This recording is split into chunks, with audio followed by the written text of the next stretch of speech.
కుటుంబ సభ్యుల నుంచి కానీ మొదటిసారిగా మీరు మాట్లాడుతున్నారు. మొత్తం మీద ఏమనుకుంటున్నారు మీరు? ఏం చెప్పాలనుకుంటున్నారు?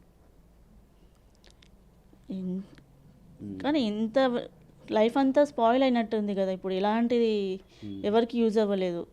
ఇప్పుడు ఎలా చెప్పాలో కూడా దాని గురించి తెలియట్లే ఇక ముందు.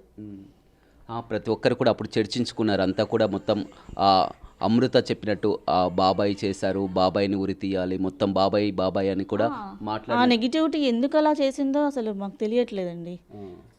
చేసిందంతా వాళ్ళ ఫాదరే.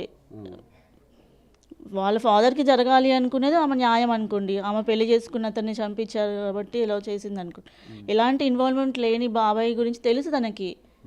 ఇన్వాల్వ్మెంట్ లేదని అందరం చెప్తూనే ఉన్నాం, చెయ్యడానికి కూడా తెలుసు తనకి.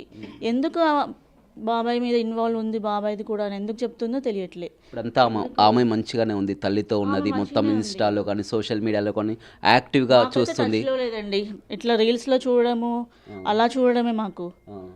అది చూసి మాత్రం మంచిగానే ఉందని అనిపిస్తుంది కదా మాకైతే. హోమ్ టూర్లు, షాపింగ్లు, ఒక సెలబ్రిటీ లైఫ్ స్టైల్లో ఆమె గడుపుతున్నది. కానీ ఇప్పుడు శ్రవణ్ కూతుర్ల పరిస్థితి కానీ మీ పరిస్థితి కానీ మొత్తం చూస్తుంటే మాత్రం ఇక్కడ ఒక మీకు అది తెలుస్తుంది కదా ఎట్లా ఉంటున్నాము అందరం. అంతే. అమృత ప్రణయ్గా ఉన్నది. ఒక్కసారిగా అమృత ప్రణయ్ని కూడా డిలీట్ చేసి అమృత వర్షిని కూడా మార్చుకున్నారు. చాలా వరకు అమృత మళ్ళీ పెళ్లి చేసుకోబోతుందని కూడా బయట కూడా చర్చించుకుంటున్నటువంటి. అది కూడా మాకు అంత అబ్జర్వేషన్ తెలియదు. బయట వాళ్ళు మమ్మల్ని అడిగితే ఇలా అంట కదా అలా అంట కదా అంటే మాకు తెలియదండి. మీరు చెప్తుంటే మాకు తెలుస్తుంది, అంతేగాని అది నిజమో కాదో కూడా మాకు తెలియదు అంటాం మేము. మీరు అడిగే అన్నిటికీ మాకు క్వశ్చన్ మార్కే.